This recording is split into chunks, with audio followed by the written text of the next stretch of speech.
Bueno, bienvenidos y bienvenidas a todos los participantes en el curso Lenguaje Claro para unas administraciones sociales, accesibles e inclusivas. Y hoy tenemos la suerte de contar con Eva Belmonte en esta pequeña píldora formativa. Para quienes no la conozcáis, os la voy a presentar. Eva es licenciada en Periodismo por la Universidad Autónoma de Barcelona. Llegó a Cibio después de 8 años de experiencia en la redacción del Mundo en Barcelona. Y Eva, pues en Cibio, diseña, desarrolla y supervisa todas las investigaciones y codirige la fundación junto con David Cabo. Es experta en analizar y tratar información pública, autora del proyecto El BOE Nuestro de cada día, y ha publicado pues los libros Españópoli y el Diccionario Ilustrado BOE Español, donde traduce los principales contextos del Boletín Oficial del Estado y cómo se ha abusado de ellos, ¿no? Además, también es profesora de investigación, de periodismo de investigación y datos en varios másteres oficiales, y nos dice también que es enamorada del western. Bienvenida, Eva, y muchas gracias por estar con nosotros en esta pequeña píldora formativa. Muchas gracias a vosotros. Pues ya, sí, hablando de western, voy a disparar yo. Me uno al agradecimiento de Adri. Yo que te sigo siguiendo en redes mucho tiempo, es muy guay contar contigo en esta experiencia, Eva. Entonces, arranco con una pregunta un poco para ya entrar en harina. En muchas ocasiones las periodistas y los periodistas os convertís de facto en traductores, ¿no? Sois quien traduce los documentos administrativos que están escritos en ese lenguaje oscuro para hacerlos comprensibles a la ciudadanía. Y el ejemplo quizá más llamativo, ¿no? O que tenemos más reciente es el que vimos en plena pandemia con las diferentes medidas y restricciones que se iban sucediendo, ¿no? A lo largo sobre todo del 2020. A raíz de eso, o al hilo de eso, ¿cómo valorarías tú la situación del lenguaje administrativo en España y cómo de difícil, es muy difícil esa labor de traducción que tenéis que hacer desde el periodismo?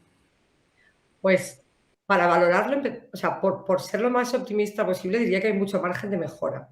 Hay mucho margen de mejora, no solo en el lenguaje, que es muy importante, en intentar utilizar siempre que se pueda técnicamente, que esa palabra sí signifique esa cosa, un lenguaje más claro, pero también sobre todo en orden y en estructura. O sea, estamos hartos y estoy convencida de que mucha gente que está viendo esto ha leído sentencias que no tienen ni un punto y aparte en 10 páginas. Pues empezamos por ahí, ¿no? Empecemos por lo básico, por separar los párrafos, por ir con más calma y luego por estructurar mejor. Hay muchísimas normas que se publican en el BOE que al final es esto, modifica esto, que modifica. Un poco de claridad y de estructura ayudaría muchísimo. Y a veces yo creo que la clave para todo esto es pensar a quién te diriges. O sea, más allá de pensar, tengo que cumplir la norma y esto tiene que estar escrito así, que es muy importante y no lo olvido, también recordar que te estás dirigiendo a toda la ciudadanía y que te tiene que entender. Que eso a veces se nos olvida, también nos pasa a los periodistas, que a veces escribimos para otros periodistas en lugar de para el lector. Entonces, tener eso en la mente todo el rato es importante. Y sobre todo cuando hablamos, que es la parte que más me preocupa, del tema de ayudas. Yo creo que hay muchísimo margen de mejora en algo tan relevante como que todo el mundo entienda si tiene derecho a una ayuda pública o no y cómo se pide. Y en eso hay muchísimo margen de mejora y para mí es lo más importante porque estamos hablando de gente muy vulnerable.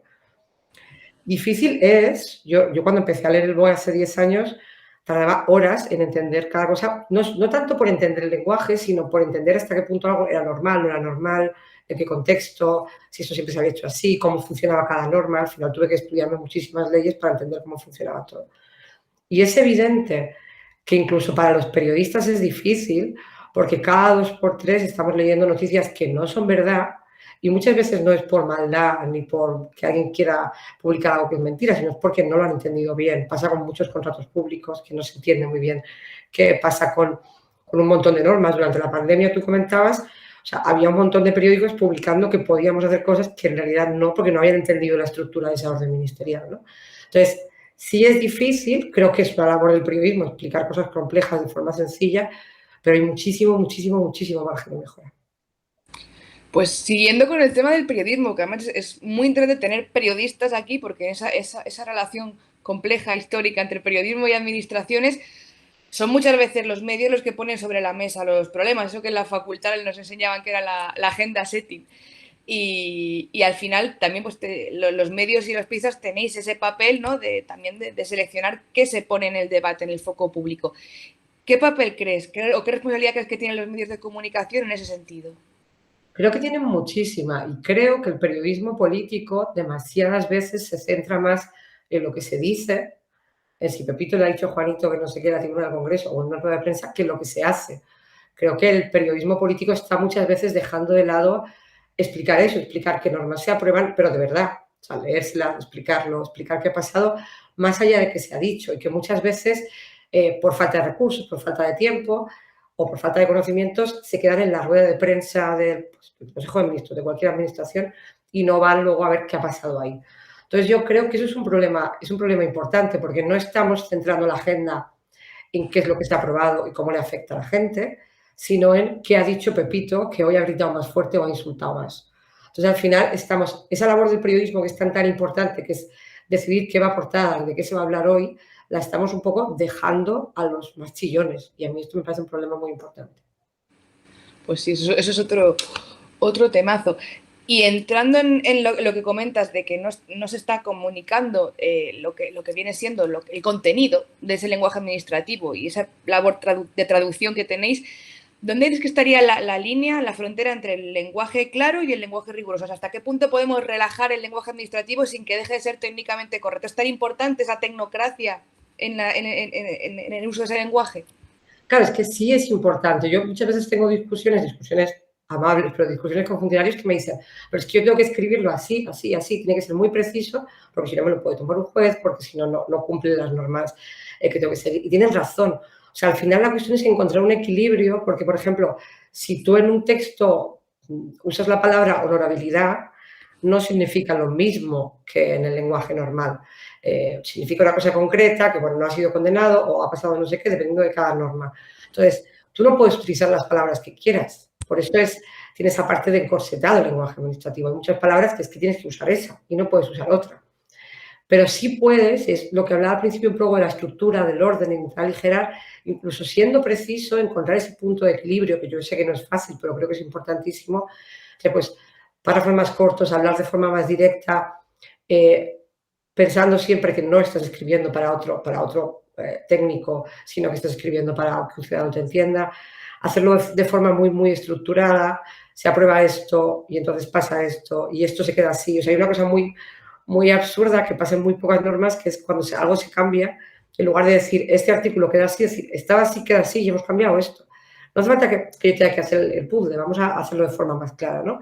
Y en lo que decía sobre todo de las ayudas, es que creo que es importantísimo y yo entiendo que pues, lo que es una unidad de convivencia para el ingreso mínimo vital es una descripción muy compleja, pero usar unidad de convivencia todo el rato sin explicarle a la gente exactamente o buscar una expresión más clara o luego está la parte de simplificar la norma, que es muy complicado porque nace muy rápido y ha tenido muchos cambios, pero lo que no puede pasar, que está pasando ahora, es que la gente que debería acceder a esa ayuda tan importante no entienda si tiene derecho o no.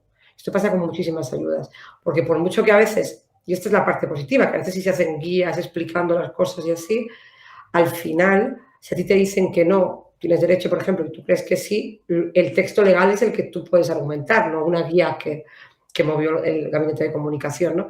Entonces, yo sí que creo que se puede encontrar ese equilibrio empezando por ser más claro y por pensar más en cómo le explicarías tú a alguien esto, cómo le explicas esto, más allá de combinarlo con esta cosa de que hay ciertas palabras que tienen que ser así, que hay ciertas estructuras que se mantienen durante los años. Y yo creo que esto se debería revisar. O sea, hay textos administrativos que llevan siendo exactamente iguales desde muchísimos años, porque al final hay pocos recursos y lo que se hace es copy-pegar y cambiar lo que haya cambiado, pero no sé. Y es verdad que el lenguaje de hace 50 años o hace 100 no debería ser el mismo que el de ahora, ¿no?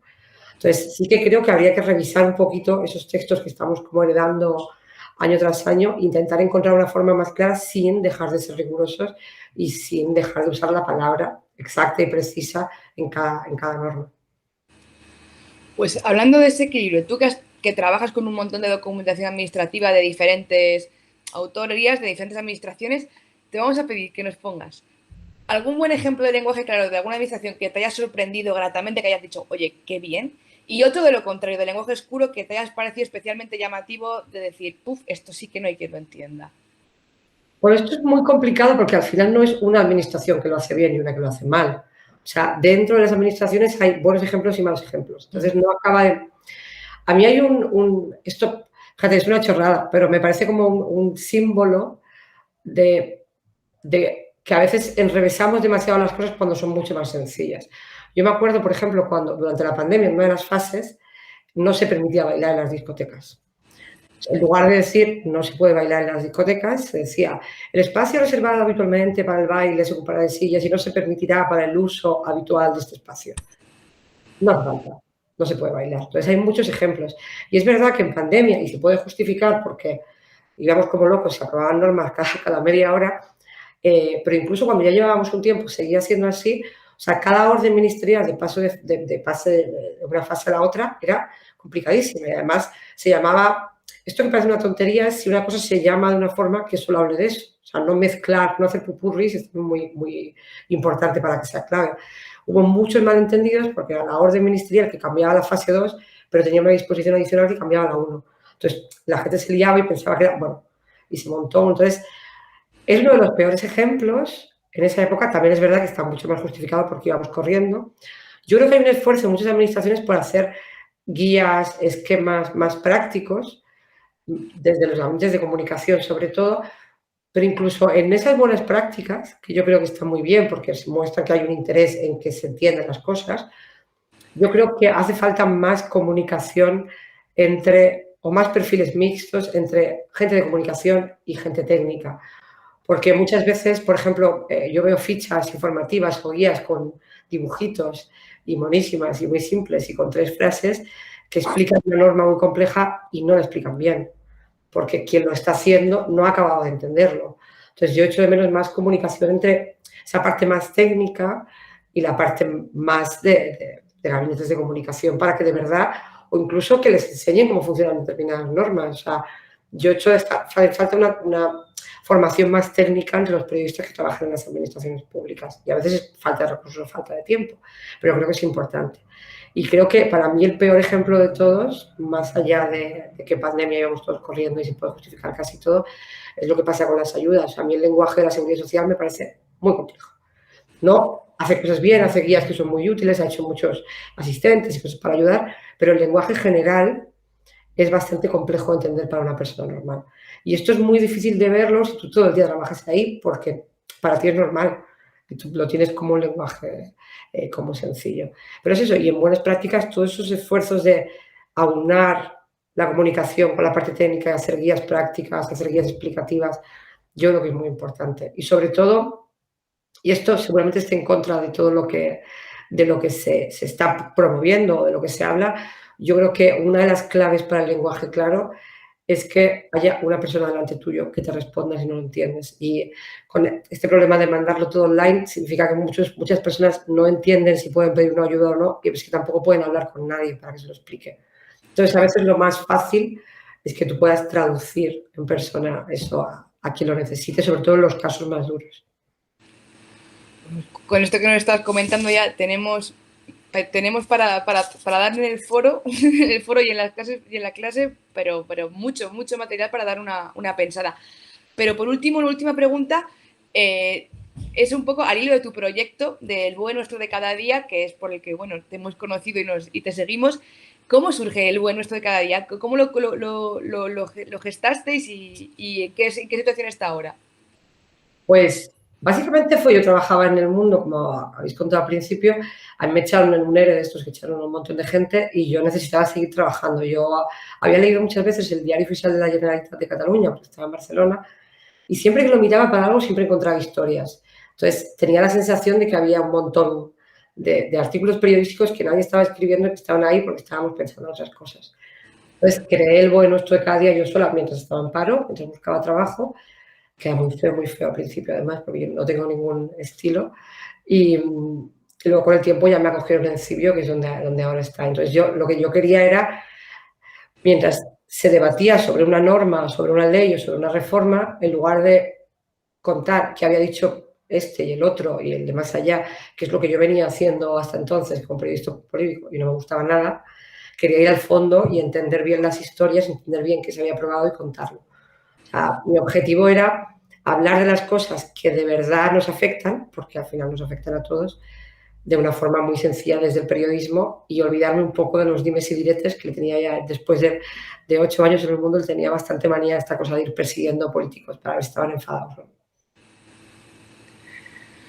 Pues Eva, muchísimas gracias. Creo que lo que te digo, que nos has dado para dar material para dar una buena pensada. Y no sé, Adri, si quieres tú comentar algo. No, Agradecerle muchísimo, ¿sí? que de verdad creo que este debate, para abrir el melón del lenguaje claro en las administraciones, es importantísimo, y no solo en términos generales, porque debemos entender todo lo que nos afecta, sino sobre todo en el tema de ayudas para gente muy vulnerable, porque es que hay un montón de personas que no saben si tienen derecho o no, los teléfonos están colapsados, y creo que es importantísimo. Yo, la verdad que te agradezco mucho la claridad, por rescatar solo algunas ideas que me han parecido claves de lo que has comentado. Por un lado, hacernos la idea de que el tema del lenguaje, claro, no es una cuestión solo de lenguaje, que tiene que ver mucho con muchas otras dimensiones que tenemos que tener en cuenta, como la estructura, el orden con el que comunicamos las diferentes resoluciones o otros trámites administrativos. Poner el foco en para quién hablamos, no para nosotros, sino a quién va a llegar esa información, y pensar antes de escribir cómo le explicaremos a alguien una cosa a alguien si nos aparece por una ventanilla, ¿no? Y luego también me pareció muy interesante lo que comentaste de la necesidad de impulsar ese trabajo en equipo, tan a veces olvidado, ¿no? Y trabajar en red y de forma interdisciplinar para que los diferentes técnicos, técnicas y equipos de comunicación trabajen en consonancia para simplificar ese lenguaje y que el lenguaje sea claro para la ciudadanía. Nada más, muchísimas gracias, Eva. Gracias a vosotros.